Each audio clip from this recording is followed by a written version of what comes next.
오늘 본문 말씀은 베드로의 이야기인데요. 저는 성경 인물 중에서 베드로를 가장 좋아합니다. 왜냐하면 실수하고 이렇게 실패하는데도 불구하고 또 주님이 어떤 요구하시는 자리에 보면 제일 앞장서서 열심으로 나아가는 모습이 도전이 되기 때문에 베드로를 좋아합니다. 특별히 오늘 본문은 베드로가 예수님을 3번이나 부인하는, 절대 그렇지 않겠다고, 심지어는 자기 목숨까지도 이렇게 내어드리겠다고 호언장담한 후에 예수님의 말씀 그대로 대제사장의 집에서 겨우 어린 여자 종의 말에도 벌벌 떨면서 예수님을 부인했습니다. 그리고 부인한 그 아픔 때문에, 여러분이 15절을 읽으셔서 알겠지만 예수님은 분명히 십자가에서 죽으시고 부활하셨습니다. 부활하신 예수님을 베드로는 3번이나 만난 것이죠. 즉 오늘 본문 이전에는 이미 2번을 만났습니다. 요한복음 20장을 자세히 읽어보면 예수님께서 베드로를 포함한 10명의 제자가 예수님을 잡아 죽인 그 유대인들이 두려워서 방 안에 이렇게 숨어 있을 때 10명의 제자인 이유는 도마가 그때 그 모임에 없었습니다. 그래서 예수님이 그 문을 잠고 있는 그 방으로 직접 들어오셔서 평안을 선포해 주시고 그들을 위로하시고 주님이 부활하셨음을 나타내 보이셨습니다.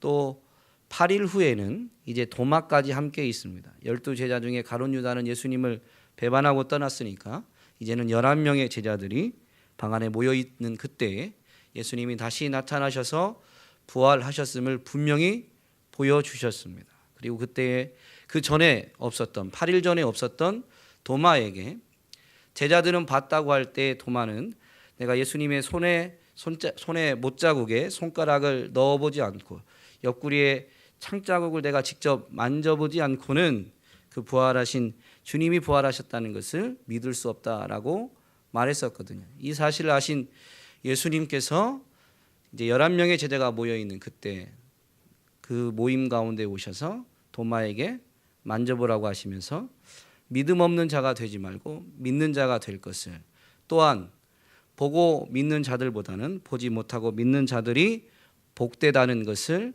말씀하셨죠. 부활하신 예수님을 2번이나 만난 베드로는 오늘 21장에 보면 다른 제자들과 함께 디베랴 호수로 가서 물고기를 잡고자 합니다. 분명히 예수님 부활하셨는데도 불구하고 부인했다는 그 아픔, 그 상처 때문에 자기의 예수님의 부르심을 뒤로 한 채 자기 본연의 일로 나아가게 됩니다. 근데 예수님이 그 디베랴 호수까지 쫓아오십니다. 그리고 이 디베랴 호수에서 밤새도록 물고기를 잡고자 했는데 한 마리도 못 잡은 그들에게 호수 가에서 예수님이 이제 말씀하시죠. 배 오른편에 그물을 던져라. 그러면 물고기를 잡을 것이다. 밤새도록 수고했는데 허탕질을 한 거죠. 물고기를 한 마리도 못 잡았으니까. 그래서 그냥 그 말을 듣고 배 오른편에 그물을 던졌는데 그물을 들어 올릴 수 없을 정도로 많은 물고기를 잡았습니다. 우리가 이 성경을 좀 아는 분들은 큰 물고기가 153마리, 153마리가 잡힐 만큼, 작은 물고기는 세지 않은 거죠. 어쨌든 그만큼 많이 잡았습니다. 들어 올릴 수 없는 만큼 큰 수확을 거두었는데, 그때 요한복음에는 주님이 사랑하시는 제자라고 기록되어 있는데 우리가 잘 아는 대로 바로 요한이죠. 요한이 번뜩 생각난 겁니다. 그들이 예수님의 부르심을 처음 받을 때에도 갈릴리 호수에서 밤새도록 물고기 잡고자 했는데 물고기를 하나도 못 잡았었거든요. 그런데 예수님이 그때도 다가오셔서 깊은 데로 가서 그물을 던져라 라고 말씀하셨고, 그 말씀에 의지해서 깊은 데에서는 물고기가 안 잡히지만 깊은 데 가서 그물을 던졌을 때에 2배나 가득 차는 수확을 거두게 됐습니다. 요한이 굉장히 깨어 있었던 것 같아요. 그때 그 기억이 떠올랐는지 요한이 고백합니다. 베드로에게 주님이시다. 베드로는 뭐라고 해야 될까요? 그 예수님을 부인했다는 그 마음의 아픔 때문이었는지 깨어 있음이 좀 둔감했던 것 같아요. 그러나 주님을 사랑하는 마음은 여전했던 거죠. 실수하고 실패하고 좀 허물도 많지만 그런 모습에도 불구하고 주님 사랑하는 마음은 뜨거웠기에 사도 요한이 주님이시다라고 말할 때 겉옷만 두른 채로 물고기를 잡았으니까 배는 쉽게 이동이 안 되니까 겉옷을 두른 채로 물로 뛰어들어서 헤엄쳐서 호숫가로 바닷가로 나오게 됩니다. 그리고 거기서 예수님을 만나게 되죠. 예수님은 언제나 아파하고 힘든, 가난하고 병든, 죄로 인해서 눌려있는 사람들에게 항상 먼저 다가오셨습니다. 부활하셨을 때도 그랬지만 부활하시기 전에, 즉 처음으로 하나님이신 그분이 인간의 몸을 입고 이 땅에 오실 때에도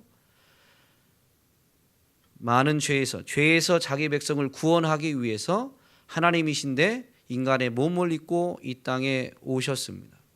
그리고 그분이 본인이 이 땅에서 감당해야 될 사명을 깨닫고 공적 생애, 우리가 공생애라고 하는 그 30살쯤에 사역을 시작하실 때에는 바로 이 죄와 죄의 영향력으로 인해서 어려움을 겪고 있는 그 백성들에게 다가가셨습니다. 사람들이 손가락질하는 그런 사람들에게, 세리, 죄인, 창녀들에게 오히려 다가가고 그들과 더불어 지내시고 그들과 함께 식사하셨습니다. 다른 사람들은 꺼려하지만 어려움과 아픔 가운데 있는 이들에게 주님이 먼저 다가가신 것이죠. 오늘 베드로에게도 베드로는 부활한 주님을 만났음에도 불구하고 자기의 연약함, 자기의 실수, 자기 허물 때문에 주님을 피하여 갔는데 주님은 거기도 찾아오셨습니다. 언제나 우리 인생에 주님이 먼저 찾아오십니다. 인생이 먼저 주님을 찾는 경우가 없습니다. 죄 아래 있을 때는 주님이 누군지 몰라서 주님을 찾지 못하고요. 주님을 만나고 난 다음에는 오늘 베드로와 같은 모습으로 우리가 살아갈 때가 참 많이 있습니다. 내 힘이 조금 있으면 내 힘으로 세상살이가 될 것 같거든요. 그래서 내 힘 의지해서 또 내가 아는 어떤 다른 사람들 의지해서 내 노력과 힘으로 세상살이를 살아가보고자 하지만 내 힘, 내가 아는 어떤 사람들의 도움을 얻는다고 해서 내가 원하고 바라는 대로 사라지지가 않습니다. 그게 인생입니다. 그래서 인생이 무엇인지를 바로 깨닫게 되면 바로 이 예수님이 필요하다는 것을 깨닫게 되는 것입니다. 어쨌든 죄인을 구원하기 위해서 오셨던 그 예수님, 바로 실패와 절망 속에 있는 베드로에게 3번이나 찾아오셨습니다. 오늘도 주님이 우리 가운데 찾아오시는 줄로 믿습니다. 우리가 느끼든 느끼지 못하든, 우리가 분별하든 분별하지 못하든 분명히 주님은 우리 가운데 찾아오십니다. 계시록 3장 20절 말씀에 보니까 이런 말씀이 있습니다. 볼지어다 내가 문 밖에 서서 두드리노니 누구든지 내 음성을 듣고 문을 열면 내가 그에게로 들어가 그와 더불어 먹고 그는 나로 더불어 먹으리라. 주님과 함께하는 삶을 살아가게 된다라는 것이죠. 오늘 이 시간 우리는 주님이 분명히 우리 가운데 찾아오신다는 것을 알고 있다면 우리의 마음을 열어서 그분을 우리 마음 가운데로 모셔드려야 될 줄로 믿습니다. 이것은 진리이지 감정이 아닙니다. 분명하게 감정적으로 체험이 되면 더 좋겠지만 체험이 되지 않을 때도 있습니다. 감정적인 동요가 우리 마음 가운데 감정적인 어떤 느낌이 없을 수도 있습니다. 그런데 그것은 우리의 느낌이죠. 우리의 감정이죠.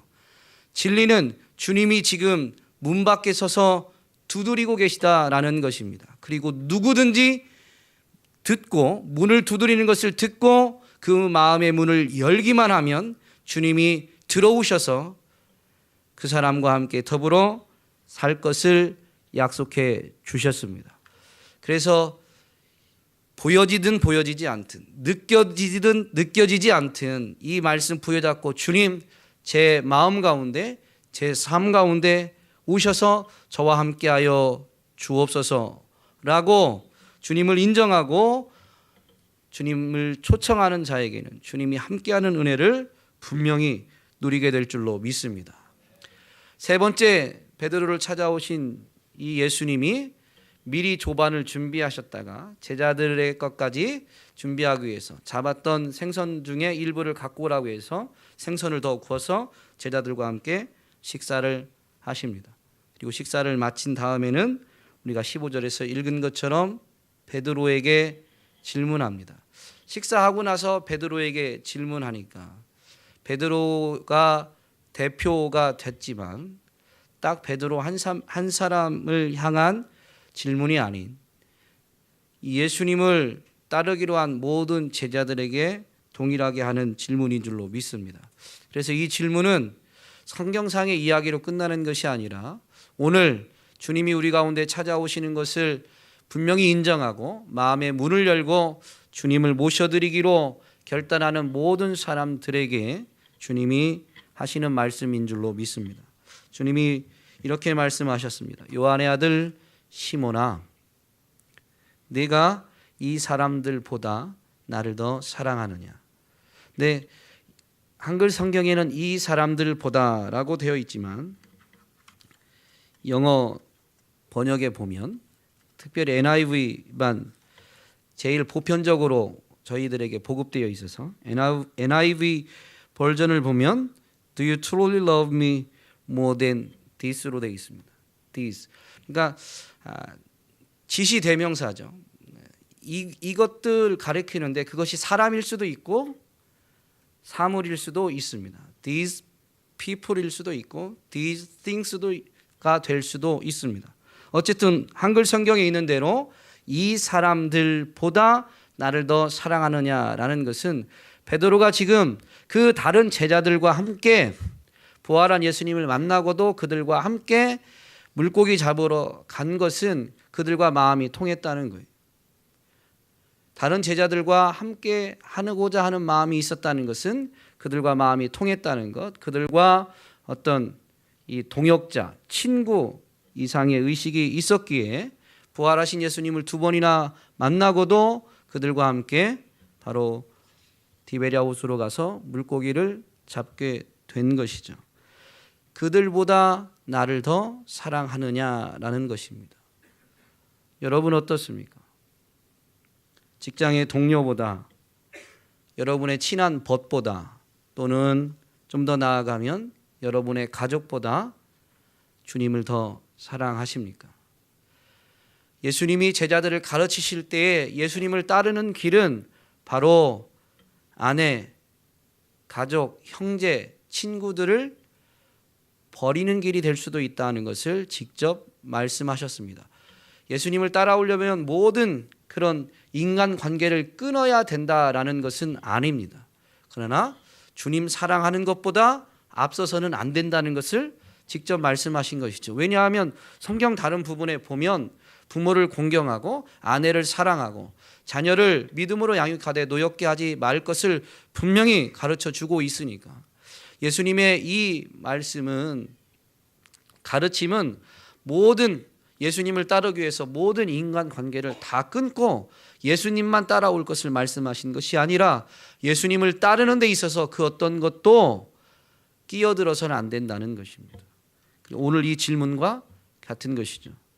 요한의 아들 시몬아, 네가 이 사람들보다, 너희 가족보다, 너희 친구보다, 너희 직장 동료보다, 네가 의지하는 그 사람들보다 나를 더 사랑하느냐. 여러분 예수님을 정말로 사랑하십니까? 오늘 본문이 그래서 그런가요? 예, 대답이 많이 이렇게 좀 톤도 낮으시고 대답을 주저하시는 분들도 좀 계신 것 같은데요. 여러분 정말로 예수님을 사랑하십니까? 예. 옆에 혹시 가족이 앉아 계신가요? 이렇게 가족이 앉아 계시면 이 표현이 좀 맞겠는데 옆 사람보다 예수님을 더 사랑하십니까? 예.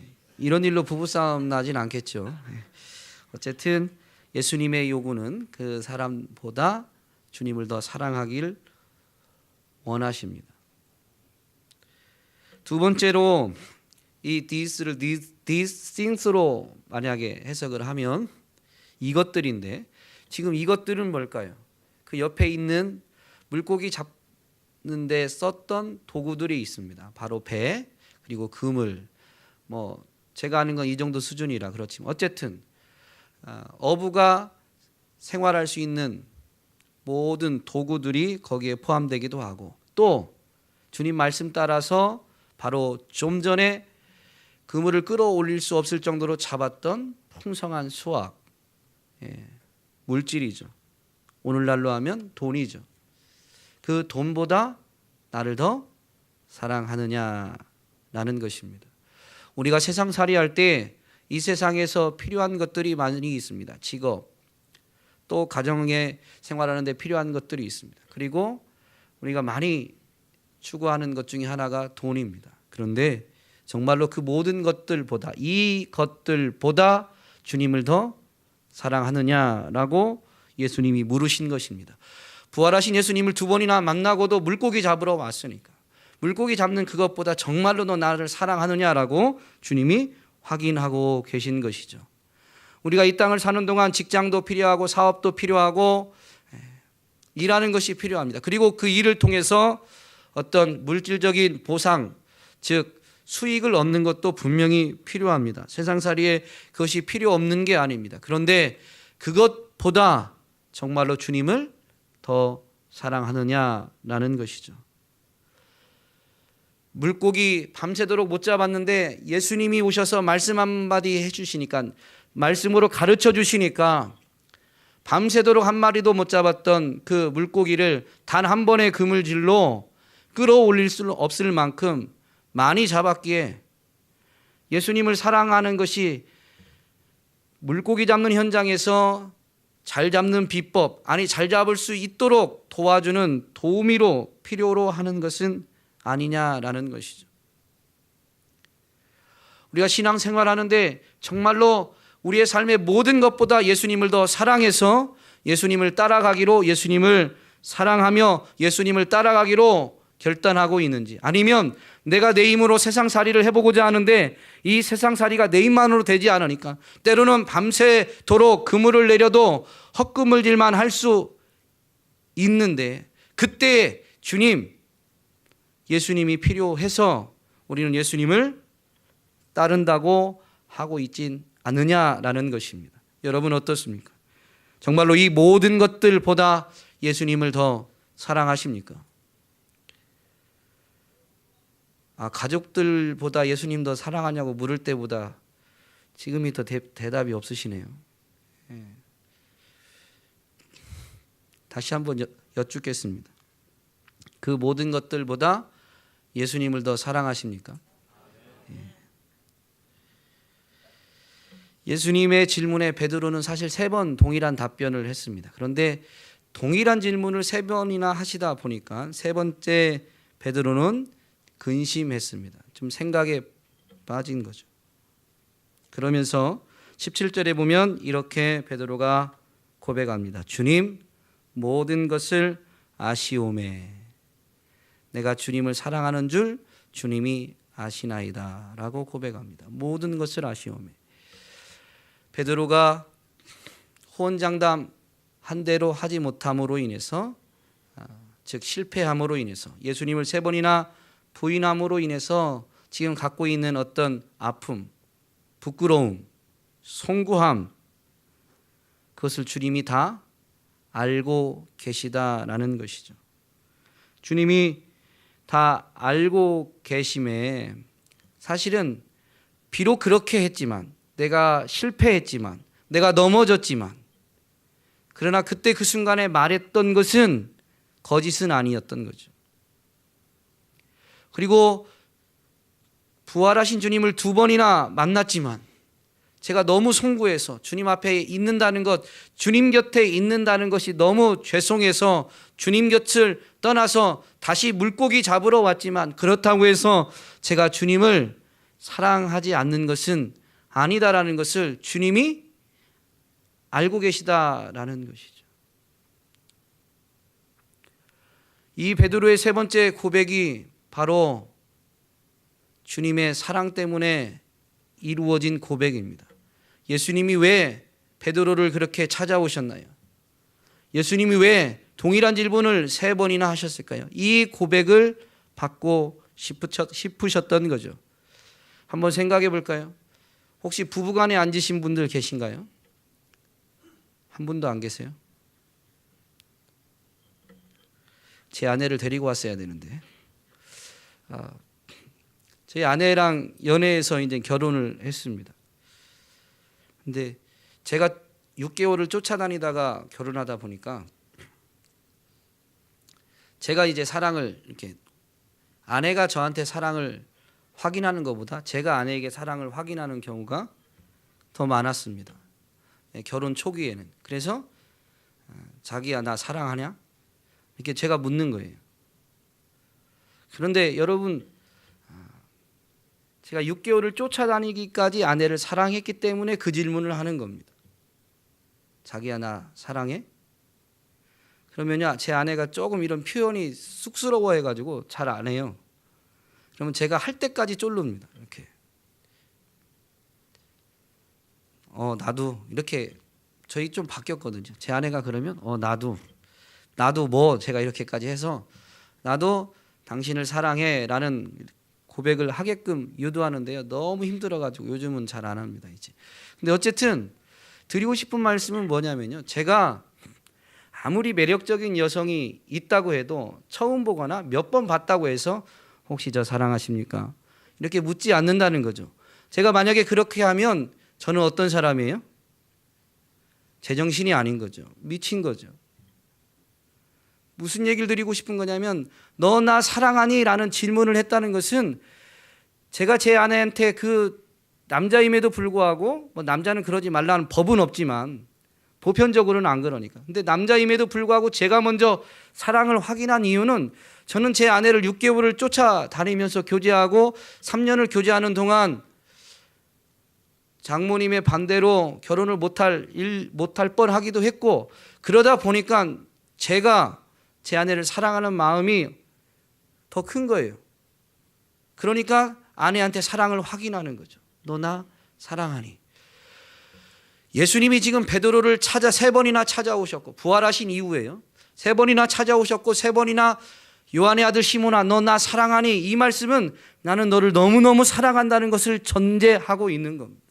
그 사랑 때문에 부활하신 주님이 베드로에게 3번이나 자기 자신을 나타내신 거예요.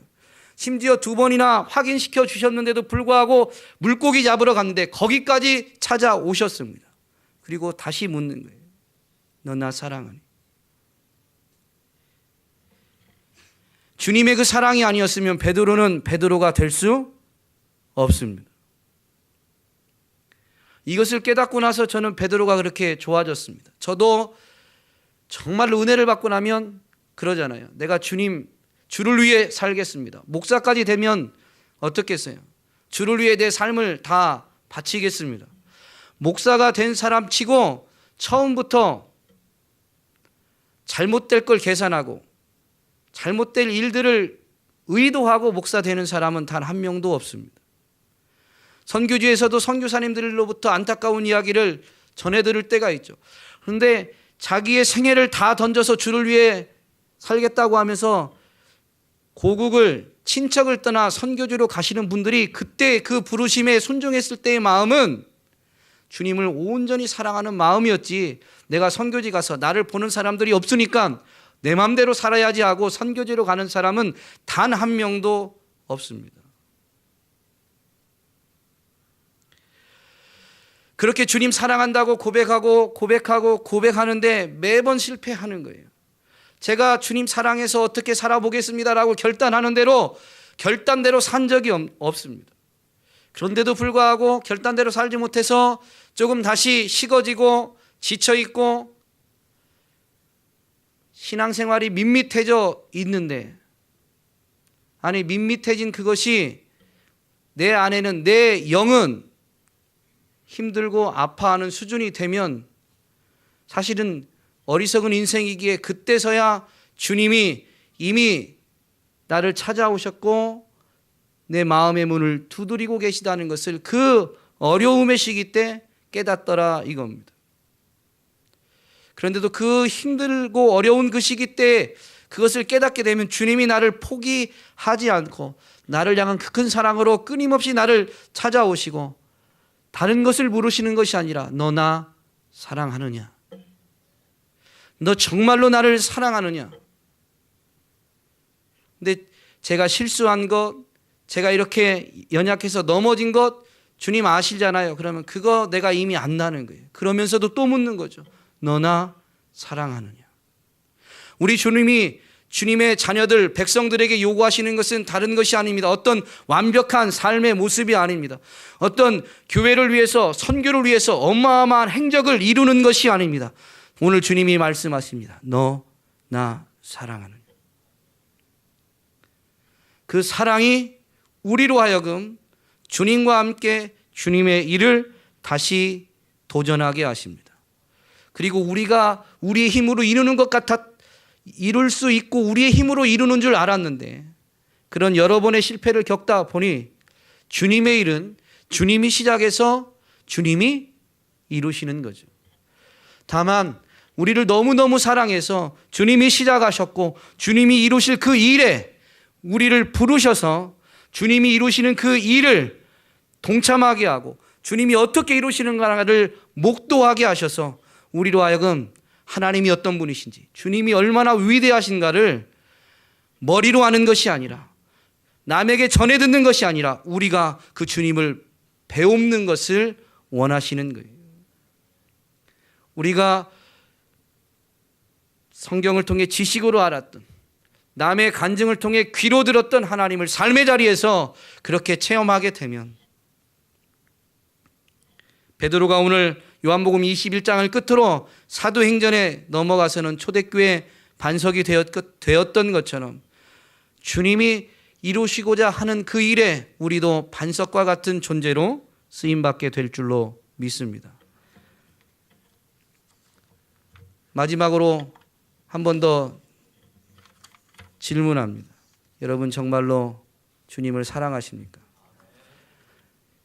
이 모든 사람들보다 여러분의 남편, 아내, 자녀, 부모님, 친구, 형제, 직장 동료들보다 주님을 더 사랑하십니까? 아멘 하셔야 됩니다. 오늘의 아멘은 진솔된 고백인 줄로 믿습니다. 여전히 또 넘어질지 모릅니다. 그러나 여러분 그때마다 찾아오시는 주님, 그분은 변함이 없으십니다. 그분은 신실하십니다. 그래서 우리는 넘어져도 그분의 사랑이 우리를 포기하지 않기 때문에 우리가 점점 하나님의 사람다운 사람으로, 하나님의 자녀다운 자녀로 세워져 가는 것입니다. 우리가 결단을 잘해서 우리의 심지가 굳어서 믿음의 사람으로 세워지는 것이 아니라 무한한 하나님의 사랑, 독생자를 내어주기까지 우리를 사랑하시는 그 하나님의 그 큰 사랑이 우리를 더 큰 믿음의 사람으로, 참 그리스도인으로, 하나님의 자녀다운 자녀로 세워가는 것입니다. 그래서 오늘 이 질문 앞에 오늘 이 예배 시간에 우리는 중심을 다해서 고백을 먼저 할 수 있어야 되는 것입니다. 두 번째 해석으로 한 번 더 질문합니다.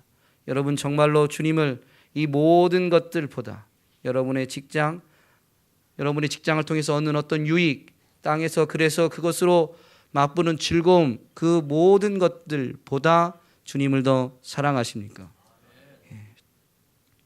그러면 그 사랑으로 주님 앞에 나오시다 보면 그 주를 위해서 내가 해야 될 일들을 주님이 깨닫게 해주시고 순종할 힘도 주시고 이렇게 순종하며 주님 사랑하는 마음으로 달려오는 여러분들을 통해서 주님의 몸된 교회는 든든히 세워져 가고 주의 복음은 더 아름답게 이 지역과 지역을 넘어 이 민족 가운데 또 민족을 넘어 열방 가운데 증거되게 될 줄로 믿습니다. 이 일에 베드로와 같은 모습이 있다 할지라도 예수님으로 인해서 정말로 베드로의 이름처럼 반석과 같이 쓰임받는 저와 여러분이 되었으면 좋겠습니다. 그런 모든 반석 같은 존재로 쓰임받는 우리 세종 온유교회 성도님들이 되시기를 주님의 이름으로 축복합니다.